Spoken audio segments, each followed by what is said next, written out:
This podcast contains discussions of mature themes, including violence, which may not be suitable for all audiences. Please proceed with caution. Listener discretion is advised.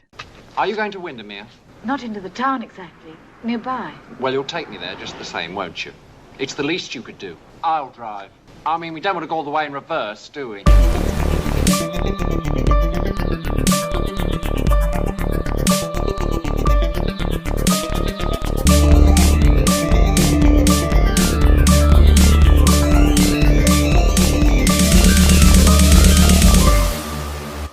Welcome everybody to Dark Talk. I am your host Dan, and I am joined by my actual real-life blood brother, James. How's it going, James? It's going very well, thank you, Daniel. How are you? I'm good, thanks. I'm good. Special one-off bonus episode here. I know. I feel like I feel naughty that Paul's not here, but also, you know, this is the first time I've done it with just two people. So you're gonna fuck your game now? Well, yeah, it's just that I've got to do like, what is it, 30% more talking now, so I'm fucked. So, but we'll see how it goes. We'll be fine. Fine. These are fun. You've got to do 30% more talking, but these episodes are generally shorter. They're not like 2 to 3 hours. So that's how you see my notes. So, so watching this one, I've made notes, but I've actually, weirdly, done a recast for this. I was just watching it last night. I was like, who would be good as that guy? Okay, yeah. I didn't do a recast, but I look forward to hearing yours at the end of this. Okay. Well, it's mine and Izzy's recast, so...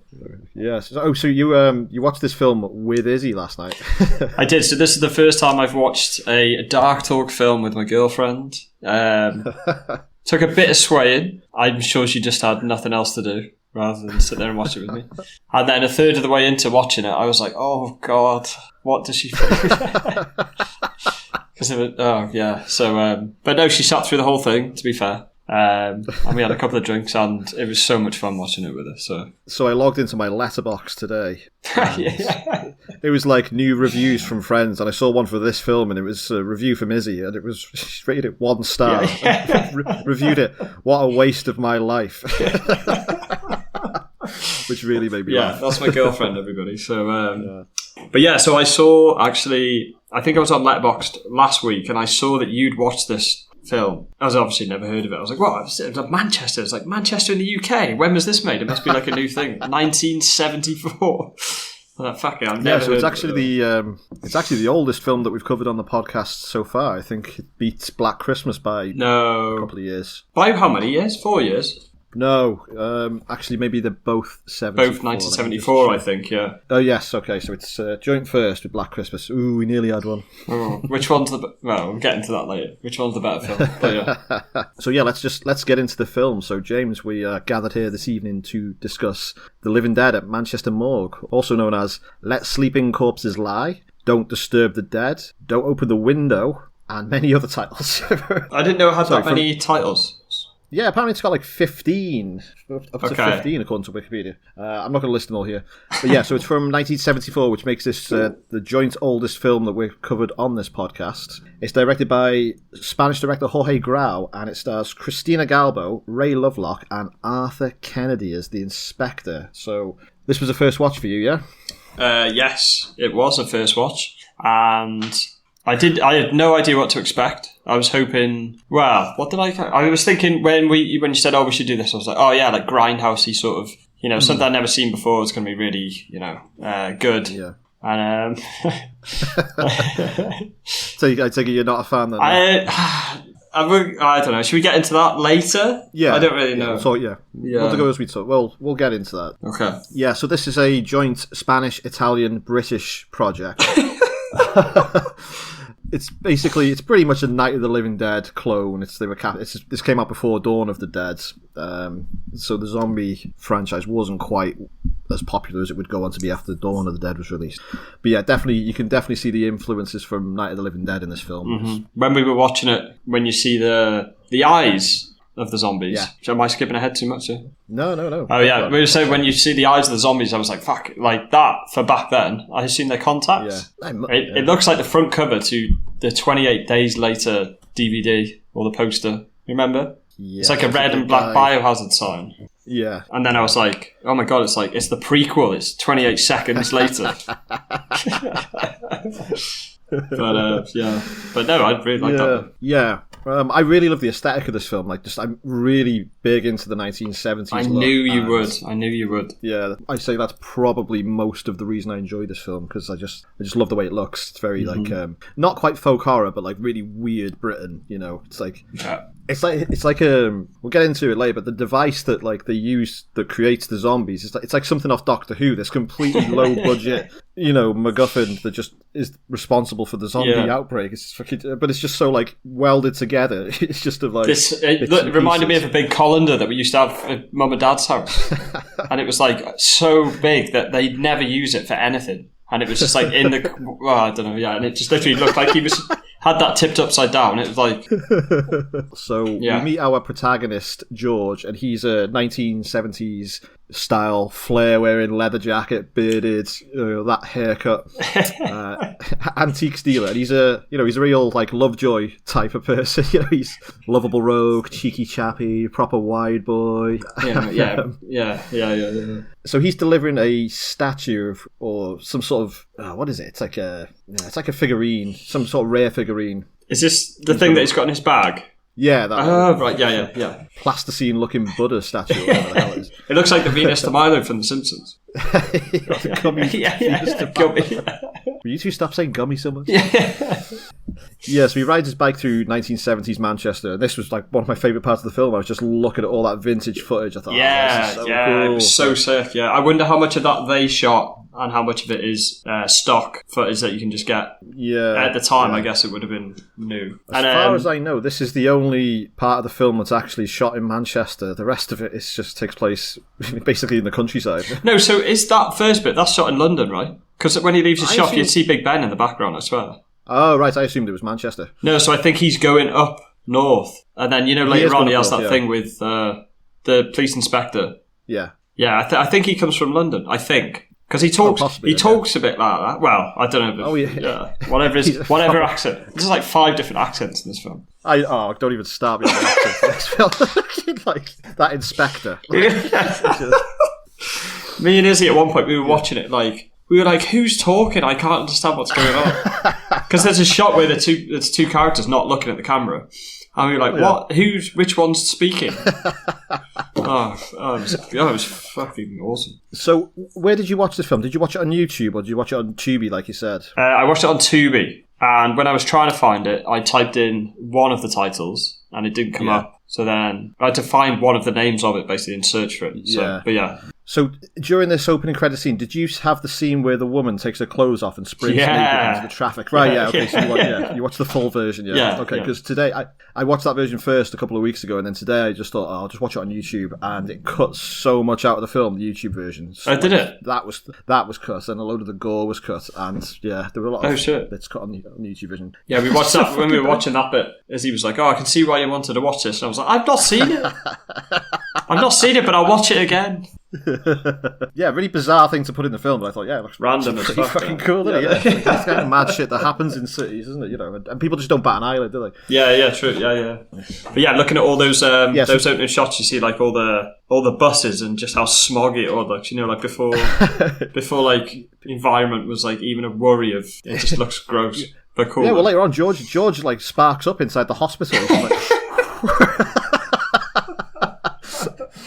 Yeah, I know, it does look proper smoggy and you see people walking around with face masks on like they're in China, Yeah. So George is riding up to Windermere to sell that plasticine statue, and he stops at a filling station just outside the town, and he meets Edna, our female protagonist, who reverses her Mini straight into his motorbike and smashes it to pieces. So he basically just insists that she give him a lift, and he acts like a total cunt. He's just I'll drive, because we don't want to go the whole way in reverse. Oh man, I couldn't get over that this was the script, but then I was thinking, God, this is like 50 years old now. And her character, I felt the whole thing is just Oh, God. She's not very empowered woman, is it? She's very weak-willed, I think, yeah. Yeah. She comes to rely on George pretty much instantly. If she's any danger, she just starts screaming out for George. It's like, fucking hell, woman, just do something for yourself. I know, right?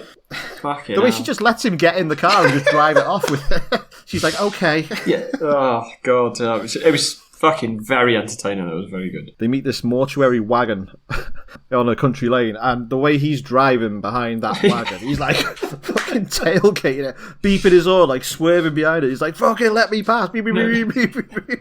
It reminded me of like how Mr. Bean drives. Because he's in a mini as well. It's like, fucking. But yeah, I was like beeping him, fucking trying to get past him. And nuts. Oh, and he flicks the V's when he eventually overtakes as well. It's like, fucking, that's how I drive. It actually also, maybe did think of you a bit, but yeah. So Edna is travelling north to see her sister, and she doesn't remember the way to the house, so they get lost. Fucking gong. George stops to ask for directions at a farm, and this is where that fancy new technology is being tested. It's basically it's like a combine harvester with a radar dish glued to the top. Yeah. And there's fucking, like I said, that weird Doctor Who handheld satellite dish. Like a wired colander, upside down colander. This bit fucking cracked me up. So this is just like, you've got this, like, these guys doing this, like, science experiment on, like, I assume it's private land. And this guy just walks up, he's like, he's like on there, and they start like chatting to him and stuff like that. He's like, can you tell me the way down? That fucking voice. So this machine, does it use radiation to make bugs fight each other so they'll kill each other? It's like an experimental chemical. Oh, is that what they're doing? Is it trying to make them fight each other so they kill each other? Yeah, so it's meant to be like a chemical and pesticide-free approach to more efficient farming for better crops. But obviously it raises the dead. Which is a bit of a design flaw. You can imagine him go back to the drawing board, be like, boss, bit of a snag. The dead are coming back to life, mate. Yeah, I did really like the shots of, I think when they're talking about it, it's like, this again must be like footage they've bought or something like that. So all the bugs, like the close-ups of the bugs and stuff eating dead bodies. Yeah. I love that. And shit like that. Very David Lynch, Yeah, I like the atmosphere of this film. I think the music is really sinister, especially when you see a zombie. Whenever a zombie turns up, they have these really scary looking POV shots of the zombie approaching. I think it's fucking true. Really actually, the POV shots. Yeah, there's a few of them later on that I really sent chills down me. Yeah. So the device is activated, and back at the car, Edna encounters the first zombie of the film, a drunken tramp named Guthrie, who recently drowned in the river. But I don't understand this. So, he drowned in the river, and it's implied that he's risen from the river to come and get it. But later on, they say that they buried him. So it's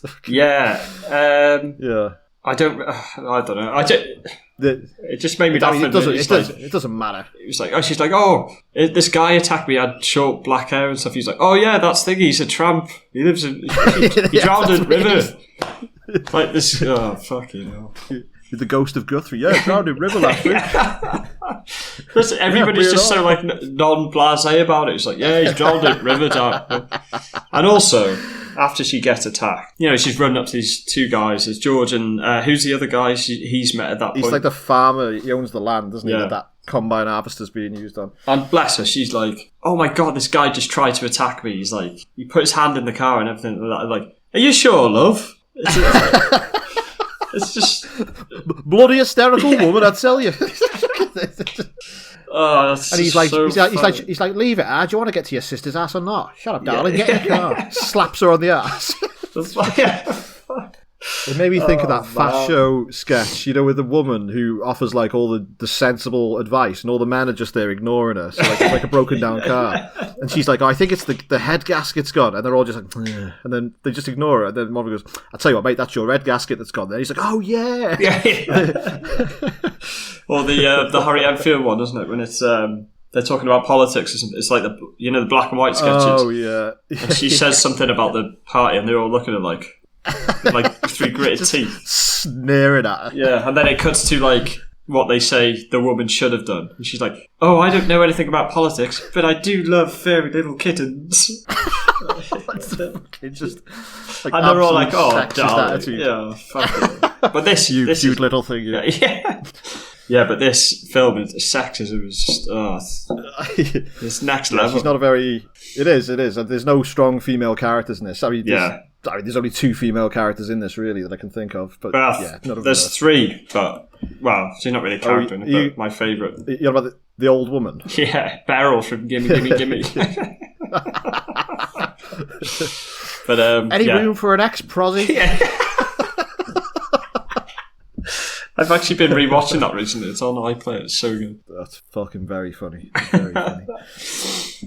Yeah, so I do like this. I do like this scene where Guthrie attacks it. It's like so Night of the Living Dead. Just the way the zombie's stumbling towards the camera, reaching in. Proper Romero stuff. Fucking great. And to be fair, they had for detail as well. His hand was actually wet as well. And I remember watching it. I was like, why is his hand soaking wet? It looks gross. Yeah. But then, you know. We got to Edna's sister's house, her sister Katie and her husband Martin. And Martin is this like lurch-looking tall dude with an absolute 5-head. His hair. 5-head. It's weird because he looks like young, but he's got like the hair of like a 70-year-old. Yeah, he's probably one of those people like, you know, when they look in the past and like 30-year-olds today look like quite young, quite young. And then, like 30-year-olds back then just like look ancient. Yeah. He's only 14. Yeah, so Martin has sort of been keeping his wife prisoner for a year up in this isolated farm to detox her because she's a heroin addict. Yeah, pretty serious stuff. I know, right? And it definitely hasn't worked because she instantly, as soon as he goes outside to take his pictures of his waterfalls and that, she instantly starts to shoot up in the shed. She's like, oh yeah. We were watching it because I didn't think we kind of knew what was going on at first, and then like he went out and she came back in. Izzy was like, why does she keep going to that shelf? Because at first she goes about the strawberries, doesn't she? I was like, oh, she's just getting strawberries for her sister. And then she pulls out this bag of heroin, starts lighting it up, and then she's like, I was like, what the fuck? That's pretty, like, I don't know. It's good though. It's pretty out of nowhere. Yeah. So her heroin escapade is interrupted when Guthrie the zombie, Guthrie the zombie tramp, just turns up in the shed. He's like hiding behind this inflatable dinghy. That fucking amused me. I want to know how the hell did he get there so quick, right? When it's taken George and Edna, they still haven't got there. They're driving. I've only just clicked that happened. And he's just in the shed, like. He looks like there's a zombie on Resident Evil 2 that I swear he looks like he's got the same hair. Is it? Or was it Kenneth from Resident Evil 1? I can't remember. Yeah, I quite like this. I think this is quite again a scary bit. Like he's chases her through the shed and she manages to smash through the window and jump out, and she starts to run into her husband. Yeah, and Guthrie chases her and gets into a bit of a scuffle with Martin and kills him just as George and Edna arrive. He's like, ah. Yeah. Does he? What does he do? Crush all his bones? Apparently. I can't remember because I watched the censored version this time as well, so I sort of missed the kill. I basically just saw them like rolling around on the field. Oh yeah, I think there's that, and then I think later on he's like, I've never seen anything like it. He crushed every bone in his body or something like that. So, yeah. So the police are called, and we meet the officer in charge of investigating Martin's murder, the unnamed inspector, who is presumably British, but for some reason they've dubbed him with this thick American East Coast Boston, New York accent. Right. Which, like, yeah. Well, later on it turns into this bloody Irish. He's Irish later on. Literally, right? So we were watching it, and Izzy was like, I think this is set in Ireland. And I was like, no. No, he's American. He sounds American. She's like, no, he's Irish. And then later on I was like, oh, no, he's Scottish, actually. We literally couldn't place where he's from. Fucking hell. He starts off American. He starts off American, yeah. I knew it. I knew I wasn't going mad. And then he's like, they've killed him to be sure. It was like watching an episode of fucking Father Ted at this point. It was so good. Father Ted Halloween special. Yeah.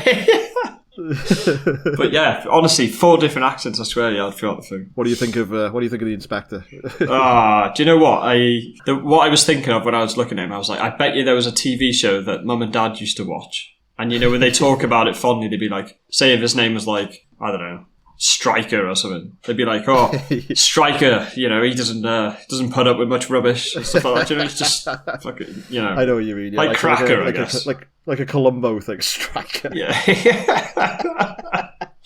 Well, yeah, that's what do I think of him? I mean, he's a bit of a bastard, isn't he? Is that what policing was like back in the 70s? Yeah, probably, yeah. George, quite rightly, because he's a bit of a dodgy character. I don't think he's a bad guy, George. He's just a bit of a dick. Yeah. And, he quite rightly doesn't trust the police, because they're not going to listen to anything. He shouldn't trust the police anyway, but, these are zombies on the loose now, so you can't even tell him that. What do you think of him? Yeah, pretty much the same. He is just an absolute bellend. But, he is, nearing retirement age, and, he's probably seen some shit. Yeah. He's probably done a lot of shit as well. I like the, is it the morning after they find Thingy's body, and they're like, the heroin addict girl, what's her name?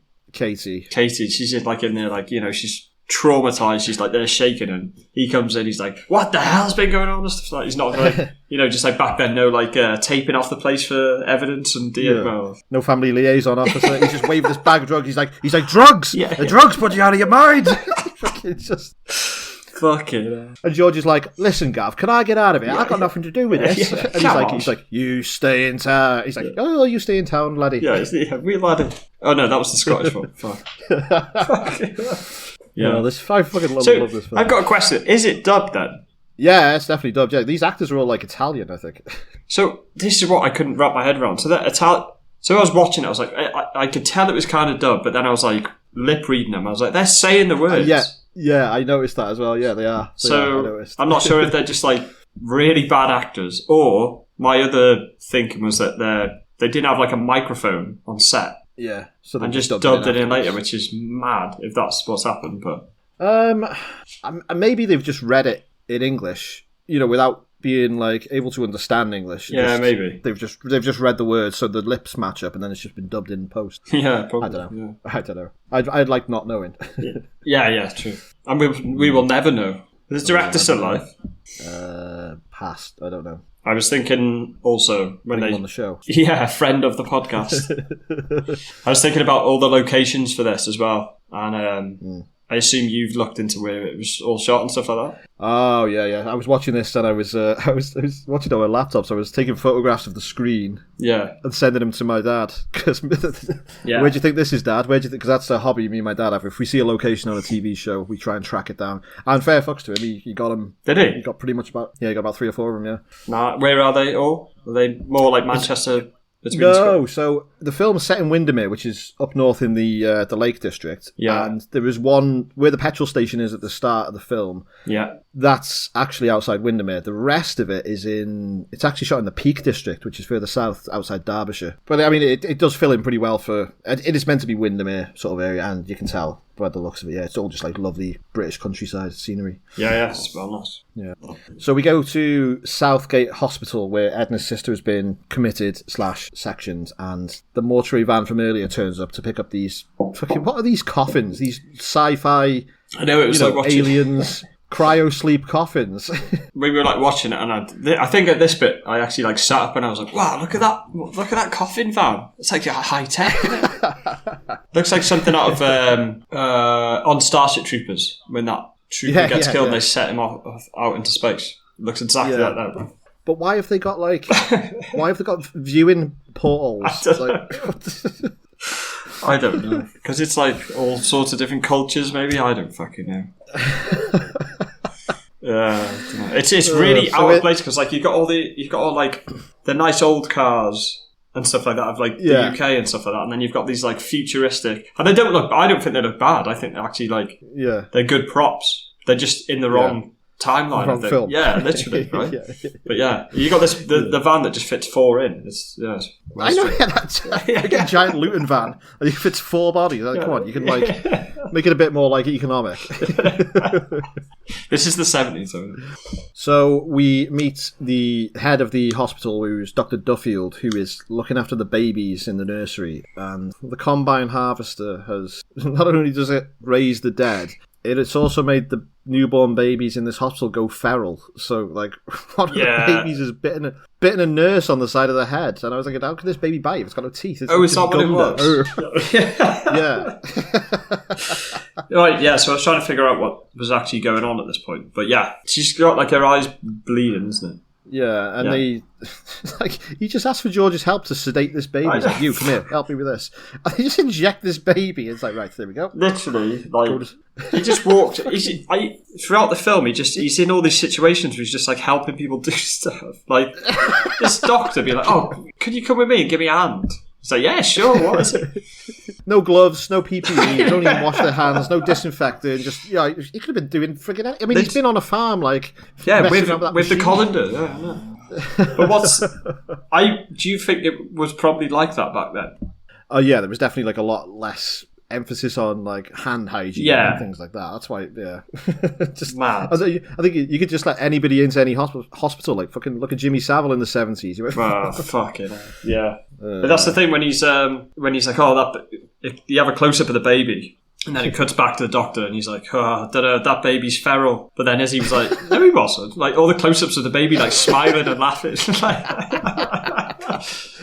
like, he's on a fucking Pampers advert. Yeah. I know. So I missed that. I thought the babies would like turn into zombie sort of things, but is it they were just? I think that's kind of what's going on, yeah. But they never revisit it ever again. So that's the only scene you get of this. Like you don't see those babies ever again. Yeah. So.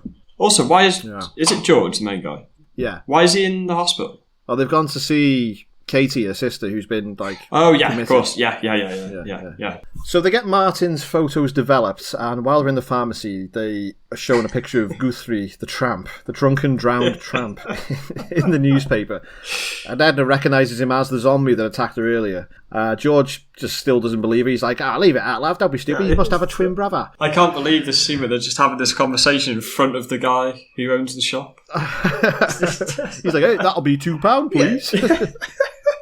So George takes Edna to the church to prove that Guthrie is dead, but they enter the crypt and they get trapped inside the crypt, and Guthrie's now in the crypt with them somehow. Like he's migrated from the house up to the crypt, and he chases them around the crypt really slowly, and he's somehow now able to drip blood onto other corpses, and which brings them back to life. Yeah, which is. I don't think they're not like zombies, like Night of the Living Dead sort of zombies. Weird. Like as the film goes on, they become more like possessed dead people. I don't really know. Yeah, I think it's more the device. I don't know how the device works, but the device brings back the recently deceased. So it's not like those that have been dead for a long time can come back to life. But then those guys are in the crypt, so. They must have been there for a while. You don't just leave bodies in the crypt. I don't fucking know.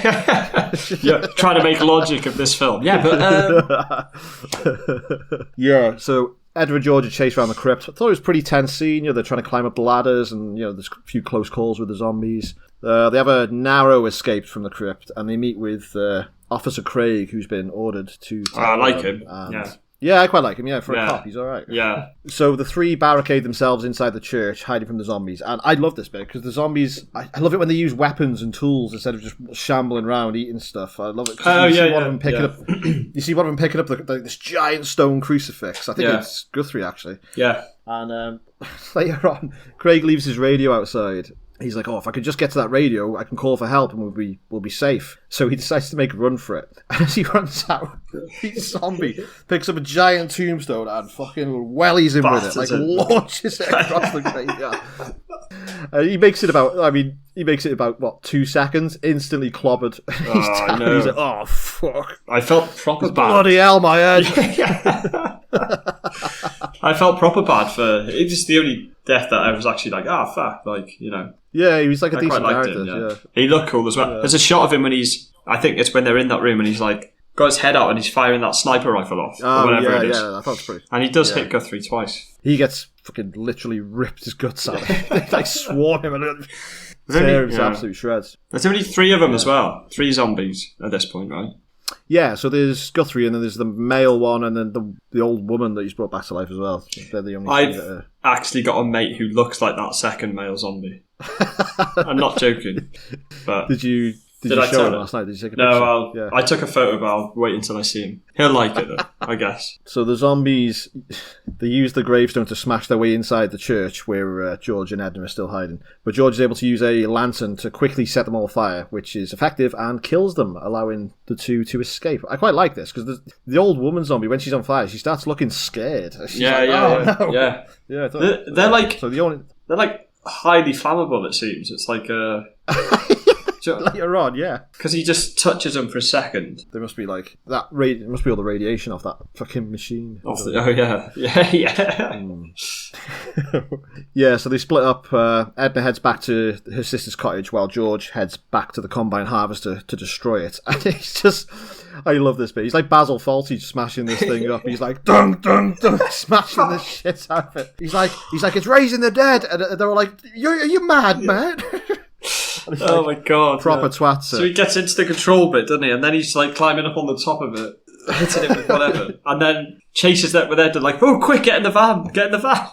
He's chasing. He's like, wait, I need a lift. Fucking hell. As if they're going to stop him.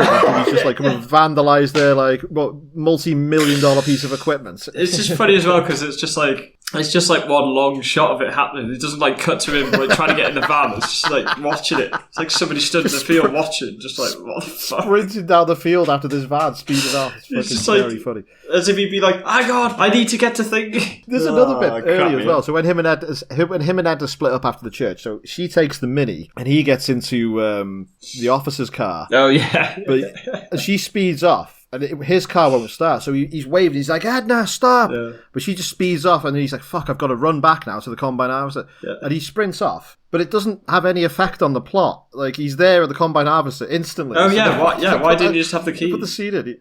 I didn't even think of that. Fucking yeah. I fucking love this film, stitched together. And all sorts. I'd like it more now I've chatted to you about it, but yeah.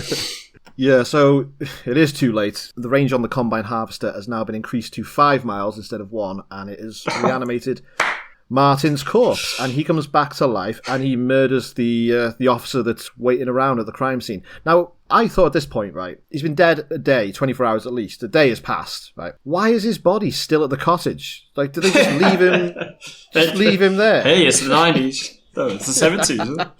I don't know. Fuck knows. I'm just laughing at that bit where he's like, about the 5 mile thing. He's like, have you guys still got this set to 1 mile? He's like, nah, don't worry, we've set it to 5. And he's like, what? And just grips him by the collar. He's like, what? These poor blokes just trying to do their job. Keep getting harassed by all these fucking psychos. He just keeps turning up at the site, smashing shit and arguing and like bringing a doctor to come and have a look at it. Imagine going home every night, but you never believe what happened today in work. That fucking man's back. What? But yeah, so Thingy turns up as a zombie now, doesn't he? And yeah, he looks really cool as a zombie. Yeah, he's big probably time. the best one of the film. Yeah. And I love the shot of when the officer notices him, because it's like a POV shot of Martin walking towards the officer, then it cuts back to what the officer sees, and he looks up and he's just there in his face, like, fucking really scary. And I love the music every time a zombie turns up. Yeah. The cops have arrived at the churchyard, and they conclude that George and Edna are Satanists. Yeah. Because one of some fucking expert is like, he goes to the inspector, hey, have you ever come across these Satanists? In the most Yorkshire accent I've ever heard. That, I know. And the inspector's like, well, and the inspector is like, well, I've heard of them, but I've never encountered one. Oh, yeah. No, I mean, you know. I'm just trying to think. Yeah. Yeah, so Edna arrives back at the cottage looking for help, and she has a pretty close call with Martin Fivehead because he attacks her, and like it's really scary. Like he jumps her, and then she runs to the Mini, and he sprints after her, and he's like in the Mini trying to grab her. Yeah. She speeds off, drags him across the ground, and runs him over. That bit where she runs him over looks so shit, so shit. Yeah, what do you think of the practicals? There's a good bit earlier when they're eating, what was his name? The Officer Craig. And it's just like a long shot. They pull out his liver, I guess it's meant to be. And it looks actually really good in terms of, because it's just a prop. But I said to Izzy, I was like, bearing in mind when this was shot, I was like, what do you think that is that he's eating? The actor or whatever. Probably real liver. Yeah. I feel like liver and onions. Oh, what's cow's stomach called again? Oh, is it awful? No, that's inside. It's tripe. That's it. Tripe. Yeah. Nice tripe prop. Oh god. Yeah, I really like the practicals in this. This My favourite death is probably like the last one, the receptionist, which we'll get to in a bit, because I think that's fucking horrific. So Edna meets up with George in the fog, and he drops her off at the petrol station and goes off to do whatever he's going to do by himself. Probably run back to the combine harvester to kick it a couple of more times. I just had a flash then of what Simpsons episode it is where Homer's doing something like that. He's like kicking it, or is it when he's headbutting no, it's the weather machine. You weather machine, I'll bust it good. Yeah, it's something I can't remember what it is, but yeah, I've just got the idea. It keeps coming back to it. He's on top of the Springfield sign, smashing up the weather machine, and it's like the first date, and Marge is just watching him do it. Fuck you know. So funny. Yeah. So the Scottish woman that runs this gas station, she says to her daughter, she's like, get her something to drink. Water, not whiskey. She might not have any money. Oh, yeah. Fucking Joe. So George goes back to the cottage with he's got like a jerry can of petrol to burn Martin's corpse, but he's caught in a police sting. He goes over to this dead body, and the body jumps up. It's like, aha, I'm police, and all these cops just come out of nowhere. Like, what did they think he was? He's just lying there in the street, pretending to be a corpse. Be like that. Don't worry, lads, he'll turn up soon. Don't worry, lads, he believes in zombies. Fuck me. So he gets arrested. Basically, they try and pressure him to sign a confession. Yeah. That they've typed up, and he pleads with them. He's like, listen to me. I swear down, there are zombies running around the countryside eating people. Oh yeah, mate. Yeah. Oh yeah, if you like. Yeah, if you like, mate. This irks the inspector, who slaps him. Like, proper gives him a stiff. I was like, oh my god, that looked so painful. It probably so was. Yeah. Oh yeah, it's on stage as well. Imagine like stage actors back in those days probably hit each other for real, don't they?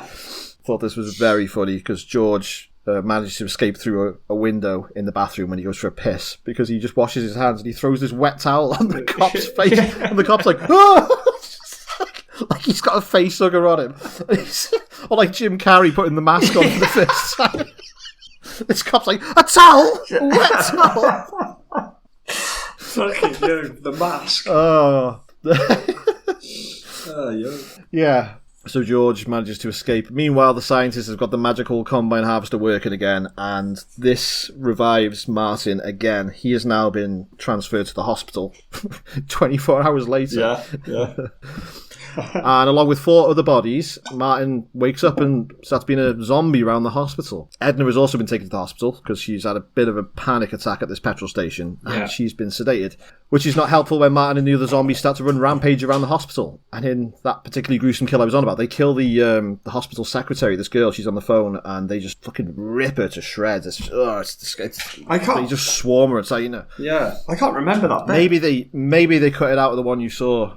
Yeah. Or maybe I went to the toilet, so I don't know. Definitely look it up if you can find it. Yeah. Very good death. Gore's absolutely fantastic. This is where I think we were watching. There were some really creepy shots in this. I remember, it was actually gross, because they were just like all covered in blood, and just one of the ones that got me. Oh no, this might be jumping ahead a bit too much. Sorry. No, go on, carry on, because I think I know what you're going to say. Go on, just say which one got you. So is it the doctor? So after the doctor's been, the doctor tries to hit him with an axe or whatever, and the zombie just grabs it off him and is like, looks at the axe and looks at him and just goes, smacks it, cleaves his head in two. Yeah. But it cuts back to that later, and the zombie's just sat at the top of the stairs in these like horrible Richard underpants covered in blood, and he's just it's just like a shot from afar. And even Izzy was like, that is creepy as fuck. He's just sat there eating. I've got a note about that zombie. That zombie looks like David Dastmalchian. The shit, yeah. Like, it's the spitting image of him. Yeah. But just with like a bandaged head. I thought, fuck, is that like his dad or something? Fuck, imagine. There's another creepy scene in that. So basically, the doctor and Katie are trying to escape, and they go over to the elevator, and there's a shot from inside the elevator as it rises up. It's like a caged elevator. Oh, yeah. You see the doctor and Katie are waiting for the elevator, but behind them, the zombies are walking towards them. And they aren't slowly walking, they are striding towards. And I was like, oh my god, I had to put my hands over my eyes. I thought, oh crap, that's really... It was good. It's so not what you're used to in a horror film featuring zombies. It's like something from the fog as well, because they're like silhouetted and blurry. I thought, oh, no. Yeah. But you can still tell it's them. Yeah. That poor doctor. She makes it into the lift, right? Yeah, she gets into the elevator. The doctor gets, brained with that axe, but she doesn't get very far because she turns around, she sees Martin as a zombie, and she's like, "What the hell is going on here?" It's like, she's like, Martin, and he reaches in and he basically strangles her through the elevator grate, I think. Oh, wait, yeah, shit, he actually gets her, doesn't he? Yeah, he gets her. Yeah, I know. She gets turned now. Yeah, she then wanders into Edna's room where Edna is lying there sedated and starts like stabbing her violently. Like, fucking hell, man! Psycho, really stiff looking, horrible looking shot. It's gross. And there's like it comes back to it later. She's actually got so much blood, so I assume she did get stuck in the neck. Well, yeah, I mean, I assume this is what... Spoilers. I assume this is what kills Edna in the end, because you don't see her get bitten or anything, so I assume she just succumbs from these stab wounds. I think she's still alive. No, she turns. She turns. Yeah, but she must die to turn, mustn't... Oh, do you have to die to turn? Oh, sorry, I see what you're saying. Yeah. I assume that's what killed her. George arrives at the hospital with literally a flaming axe. Like he's Thoros of Myr. He's just like... He lights this axe up, and I thought he was going to start swinging it, but no, he just uses a little torch. He like, touches him on the leg slightly, and they just go up into flames. Flammable. Yeah. Absolutely. They are very flammable, these zombies. It's like, remind me of that scene in Dust Till Dawn. And they're supposed to burn up or something? So he goes in, he sets all the zombies on fire, kills them all, and then he's holding Edna in his arms, and sadly it's too late for her. She succumbs to her wounds and she becomes undead. And I know. He looks really sad at this. Like he's like tearing up and he's only known her for like a day, but he's like, oh no. She was telling the truth. Come on, man. Well, he's believed her for a while now after his behaviour with that combine harvester. Yeah. Fucking hell. Yeah, so she becomes undead, and George just throws her into the flaming room to die, and looks, really upset about it. I thought it was a very powerful shot. I was going to say, that whole last section, I think, was probably my favourite of the film, I think. I could have done with it probably being a bit longer. I probably could have done with a bit more. Yeah, because this film's all over the place, because he's at the cottage, he's at the house, he's at the petrol station, he's in the police station, he's at the hospital, he's with the frigging combine babies harvester. Fucking yeah. So it does jump around a bit, like plot wise, but yeah, I did enjoy this bit in the whole. So just when we think George is safe, the inspector turns up and shoots him. Not once, not twice, but thrice. Fucking hell, he shoots him and fucking hell. It's like Eddie with the gun on bottom. I wonder if this is where John Carpenter got the inspiration for the last scene in Halloween. I shot him 6 times. He did that. The police officer, can imagine now, say if you made a drama where that happened these days, the police officer would be like, oh, can't believe I had to shoot somebody. But he's like, yeah, I shot him all right. Fuck yeah, like a talking head documentary. Yeah. So now that George is dead and nobody else has seen the zombies, they just think that he's just broken in, killed a load of people, and like set fire to a bunch of corpses. So it's almost like it's been covered up, and they just believe George and Edna were satanic serial killers that went on a murder spree. Yeah, I know, right? Yeah, so pretty much the end of the film, but we do get this. It's not an epilogue; it's just the last scene, really. So the inspector, drives back to his hotel for a good night's sleep, and they drive past that combine harvester, which has been repaired. It's like, we've upgraded it 35 miles. Also, he's sat in the back seat next to that guy, but they're like touching shoulders, they're like leaning on each other, like, oh yeah. Izzy was like, why are they sat so close together? That guy's like, when they see the combine harvester, he's like, oh, we'll have a good crop of apples this year. I'm crazy for apples. A scene in a film where like 2 people are watching something and they look at each other like, what? Me and Izzy were literally like, what? I love apples. Can't believe she sat through this. Honestly, yeah. Do you know what? When we were watching it, I was like, I didn't really enjoy it that much, but I was like, well, no, I enjoyed it, but I was like, God, the amount of films I've wanted to show Izzy since we've been going out. And the only one that, this is the one I've persuaded to sit through.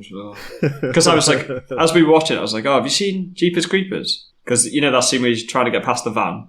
Oh, yeah. And then later on, she said somebody looked like Javier Bardem. And I was like, oh, have you seen No Country for Old Men? And she was like, no. And I was like, oh, fuck. You could have been watching that. But this was really good, though, so it was still enjoyable. Yeah. She's a keeper to sit through this with you. Oh, yeah, absolutely. Fucking hell.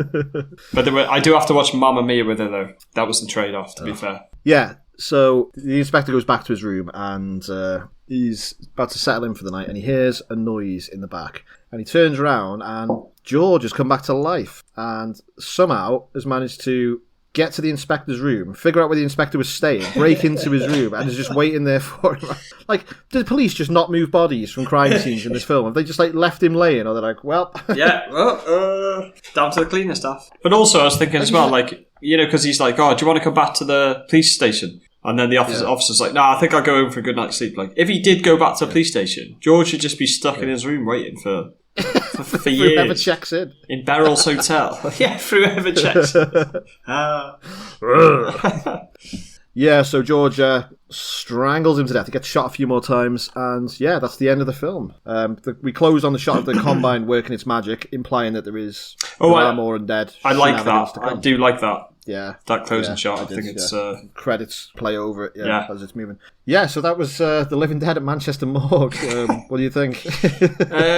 Watching it, I was a bit like, what the fuck's going on? But this is what I was thinking. I was like, I wish I was like, you know, the Edgar Wright type, where I would watch anything, absolutely everything. I'd be like, yeah, I like it because of this and that. But I've got to be honest, when I was watching it, I was a bit like, there's like so much dead time. You know, it's made in the 70s, so it's not going to be... It was enjoyable to watch, and now that we've talked about it, I can see more humour in it than thingy. But I did say to Izzy a few times, like, how scary that probably would have been back then. Yeah. You know, the POV shots and stuff like that. Yeah, so what do you think of it? Yeah. I fucking love this. I can't believe I've never seen it before. Okay. I loved every second of this. We did look at your letterbox thing, and I think it's just a one-word review, right? I just wrote incredible. Yeah. 4 stars. Izzy was like, have you seen what your brother's written? I was like, yeah. I was like, she's like, is he being sarcastic? I was like, no. I honestly loved it. I thought it was great. Yeah. I understand why people wouldn't like this. This is exactly the type of film I do like. It's just so it's so hodgepodge together. It's dubbed. It's so many funny, stupid bits. It's not a good film. No. Yeah, I mean it is also a good film in places, but it's not a great film. It's not like ever going to win any awards. But it's just like, for what kind of films that I like. What? It's not going to win any awards. Yeah. Oh. What? Fuck.